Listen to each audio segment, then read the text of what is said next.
buzzing, just crazy energy in that room. It was really good. When you knocked out Francis Ngannou, it almost kind of looked like you felt bad about it because he wasn't at your level. Are you feeling like Jake is biting off more than he can chew going into this? No. Same thing with me. That's what I said. Is that when I remember I walked into a gym when I was 18. I drove my cousin there, and 3 years later I was one of the best in the world. I was a world silver medalist, an Olympic gold medalist. Been to the European Games, won the ABAs, won box cycle championships. I won a lot of tournaments in 3 years. So you can never underestimate anyone. Because there's new talent coming out of nowhere from all places. And he's a new emerging talent, and I've got to take it very seriously. Are you going to do a lot of film study on him, or are you going to just mostly focus on yourself and get to this? A mix, but mainly focus on myself. During that face-off, I couldn't believe how much bigger you were than him. Is your confidence kind of through the roof when you kind of looked out, when you're looking down on him like that? This is what I'm going to say. I don't want to focus on it being like about Jake. Oh, Jake's small, so that makes me confident. Jake's this, so that makes me confident. I'm just focused on myself. I'm confident in myself. Jake could be 10 foot. I'm confident in myself.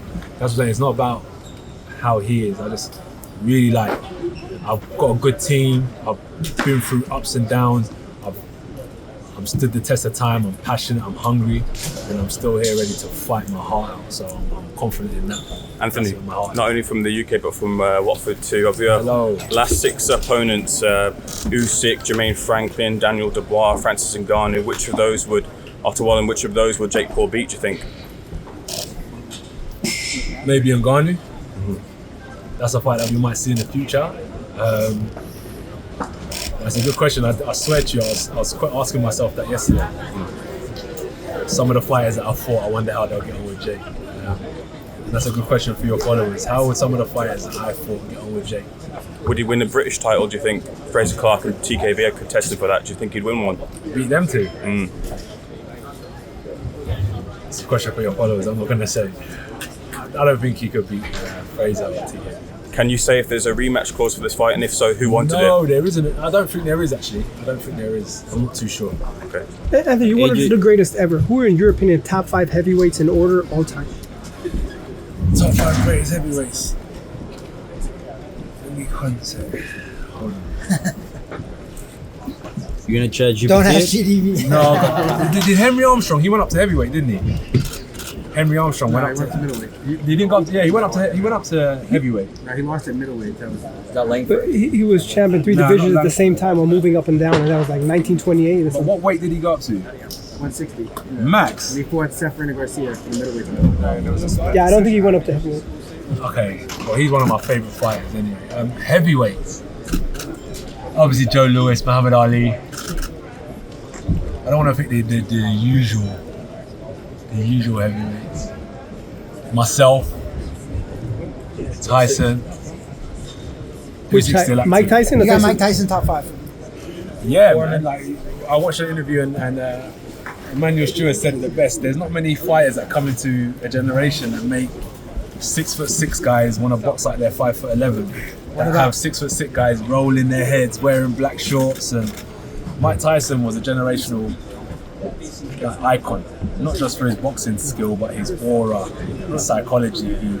He showed us Customata. He introduced us. Obviously, he had the fighters cust trained before, but Mike Tyson brought Customata to the forefront. He added a lot to the heavyweight game, not just from a fighting point.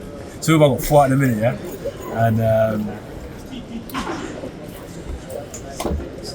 he taught me about the power of PR and marketing, and how to position yourself and play your position in heavyweight boxing. Actually, yeah, I'll go with it. What was your opinion on Jake Paul before taking this fight? He's very controversial, very polarizing in the boxing world. And did it change by him signing the contract and fighting you? I think he is a smart operator. I think he's managed to put a good team around him to help him achieve his wildest dreams. In short, I think he's a smart young man. Did you ever Everybody think that you were says going to fight him? it was a kind of crazy move for Jake Paul taking you for this fight. Do you agree?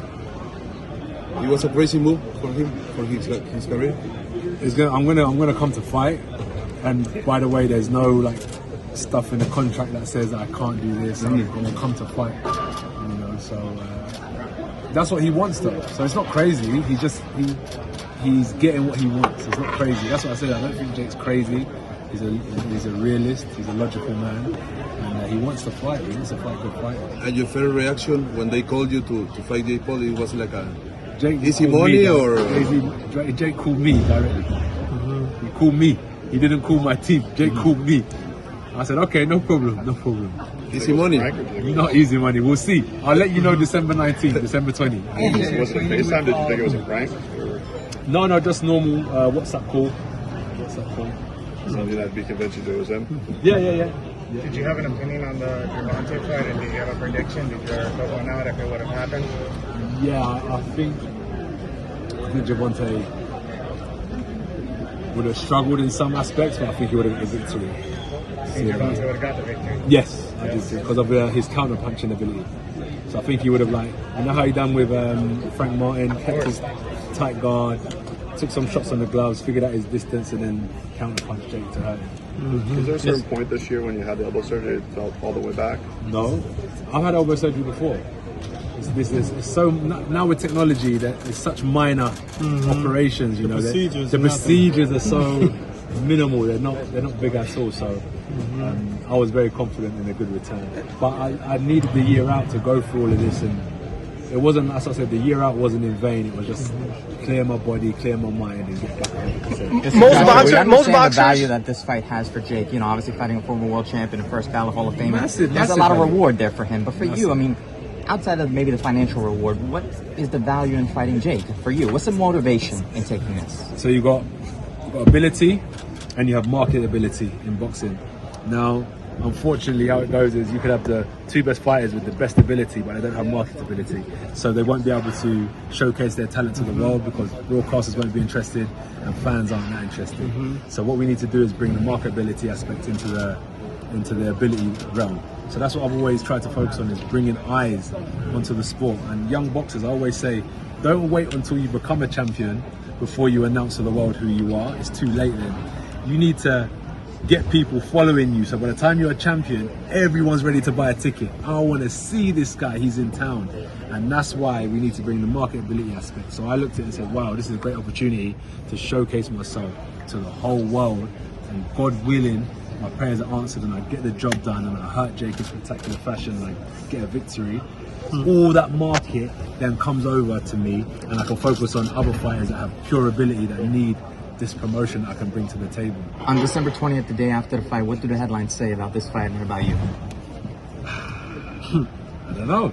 That's for you guys to write. That's what people Anthony, what's your secret of success? You started boxing at 18. 99% of fighters who started don't make it. Most people that I know start at age 5 or 7. Yeah.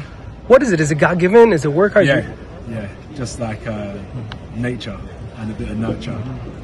So, but I work hard. I think now I'm working harder. I think with U16, they're very, very, very, very, very hard working.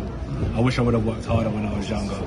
But the work I put in got me to the championship level. But yeah, man, I just think a bit of luck, finding boxing. I think I hit hard. I think I hit heavy. Because to come in out of nowhere, I think I might hit people and everything. Guys, one more question, that's it. Just one Anthony, more from the question. boxing world, do you feel any pressure from the boxing world, from the other heavyweights, current pro heavyweights, to really perform here? Yes. Yeah, of course. Because if you don't beat this guy, you know all the other guys. If I don't beat him, someone else is going to sit here and try to do it. Anthony, I got this last question. I'm willing. What people do not understand about going up in levels and what you learn when you're fighting guys that are at a different level and you don't quite understand. What is Jake gonna feel when he gets into the ring and it's not Chavez Jr. and it's a world champion fighter? What is he gonna feel that you will be able to take advantage of? So what he will automatically feel is, imagine when you're on the back foot and you know this guy who's coming forward is looking to take your head off. So even when you're not punching, you're feeling immense amount of pressure. And it takes a seasoned athlete to be able to deal with that pressure. Some people want to take a walk, they want to look for space in the ring, you know. Sometimes fighters will have a silent agreement where it's like, all right, you're not going to punch, I'm not going to punch, and we're just looking at each other. I'm not that kind of fighter. I'm going to be putting pressure on you even when you're not punching. So it'll be interesting to see how he deals with that type of pressure. It takes a seasoned type of athlete to know how to deal with that.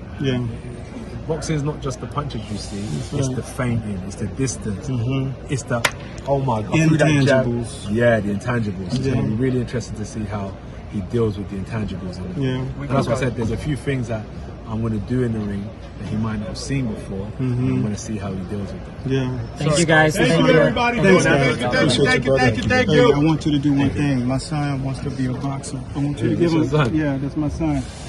The youngest person here. How are you? So you're doing that media as well, yeah? So you're passionate about sport? Good, man. Good. So what do I need to tell him? I think with the amateur system that you're going to come through, if I'm honest, I think you should study like the Soviet system, as I think they're a really good system and a school to focus on. And I do believe, like, if your coach says that you should do 10 rounds, I think you should do maybe 13 rounds if you want to win. Because what it is basically, let's say that's the top. This here's the top. Everyone from here to here, you might be better than because you're doing 10 rounds. 10 rounds will keep you in this mix. 13 rounds will put you here, and that's where you need to be. You need to be here. Don't stay with these guys. Separate yourself from these guys. So work a little bit harder. Keep pushing your endurance, and that's something. Endurance. Make sure you're super fit. Yeah? Run, swim, cycle, shadow box. Hands up. When you're fit, you have so much discipline. You're not tired. Like, you're there. Bang, what? Bang, bang, bang. 10 rounds. You're fight hard, train hard. You do it. You know what you got to do. Thank you, guys. What have you got to do? You know what you got to do. Huh? You know what you got to do, yeah? Let's go. So there you have it, Anthony Joshua. Stay tuned, Ellie Segback reporting. And you can follow me on Twitter at Segback. You can follow me on Instagram at Ellie Segback. Thank you guys. All right, good deal. Oh, thanks.